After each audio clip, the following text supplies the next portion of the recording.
सुनील कनोरिया साहब एसोचैम के मेरे साथ से मौजूद हैं। कनोरिया साहब, बहुत शुक्रिया जी बिजनेस को अपना समय देने के लिए। ये जो खबर अभी आई है कि अब ये जो रेलवे बजट है उसको आम बजट में मर्ज कर दिया गया है, इस पे आपका पहला रिएक्शन, और क्या ये जो स्ट्रैटेजिक मूव है सरकार का, इसको आप पॉजिटिवली देखते हैं? मैं जरूर पॉजिटिव देखता हूँ। मैं समझता हूँ कि ये अच्छी बात है कि अगर एक जगह हो तो एक रिसोर्सेज प्लानिंग जो गवर्नमेंट की रहती है, जहाँ से भी फंड्स आती हैं और सपोर्ट कैसे ओवरऑल ग्रोथ होती है, तो उसके लिए पॉजिटिव रहेगा और एक इंडिया को बेटर तरीके से यूनाइट करेगा। लेकिन इंडियन रेलवेज की पर्सपेक्टिव से मैं पूछता हूँ सर, जो बजट दिया जाता है जिसके बीच में उनको काम करना होता है, और जो नए मूव्स जो रेलवे मिनिस्टर ले रहे हैं, हमने देखा है कि प्राइसेस में एकदम से एस्केलेशन होती हुई नजर आई रेलवे फेयर्स में। अब इस मूव का कुछ असर होगा इंडियन रेलवेज और एक आम, अगर एक ग्राहक, एक यात्री के तौर पे मैं देखूं, तो क्या ये स्टेप एक आम यात्री के लिए पॉजिटिव होगा? इंडियन रेलवेज आने वाले समय के लिए कुछ बेहतर स्टेप्स जनता के लिए उठा सकती है? मैं समझता हूँ ये कर सकेगी, बिकॉज जो आपकी जो रिसोर्सेज हैं वो रिस्ट्रिक्ट नहीं रहेगी रेलवेज पर ही। ये जहाँ पर बेनिफिट चाहिए, जहाँ पर इंडिया के लिए जो कस्टमर्स के लिए महत्वपूर्ण रहेगा, तो उसके लिए अगर है ना नेशनल बजट से भी रिसोर्सेज दरकार होंगी तो वो भी लिया जा सकता है। रिसोर्स एलोकेशन बेटर हो जाएगी ओवरऑल। तो मैं समझता ये सभी के लिए अच्छा रहेगा। थोड़ा फाइनेंशियल एस्पेक्ट समझाएं इसका सर। ये फाइनेंशियली अब कितना ज़्यादा इंडिपेंडेंट रेलवे बनता हुआ नजर आएगा? पॉलिटिकल प्रेशर आप समझते हैं कि रेलवे पर इस स्टेप के बाद थोड़ा कम जरूर होगा? आई थिंक हाँ, पॉलिटिकली कम होगा, बिकॉज एक रिस्पॉन्सिबिलिटी आ जाएगी।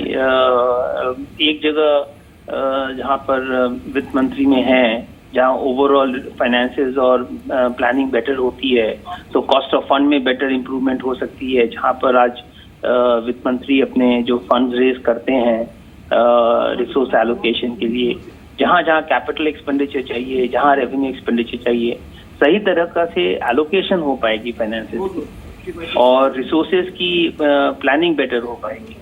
और जो डिपार्टमेंट की बजट रहती है, चाहे रेलवे की हो, कहीं कोई भी डिपार्टमेंट हो, वो तो बजट चलेगा ही, उसको तो बजट चाहिए ही कि हर एक बजट में काम हो, और जो प्लान्स हैं, जो एक्सपेंशन प्लान्स हैं या कैपिटल एक्सपेंडिचर है, उस पर भी ध्यान रहे।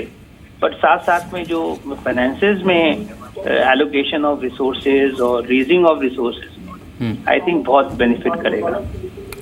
कमर्शियल वायबिलिटी रेलवे की बार बार कहीं ना कहीं एक प्रश्न चिन्ह बन जाती है। पिछले बजट में भी देखा था, जो नई ट्रेन्स का ऐलान था, रेलवे ट्रैक्स का ऐलान था, नए रेलवे ट्रैक्स को, उनका बहुत कम ऐलान हुआ था, और मौजूदा नेटवर्क को, इंफ्रास्ट्रक्चर को डेवलप करने की बात की गई थी। अब गोइंग फॉरवर्ड रेलवे से क्या एक्सपेक्टेशन है?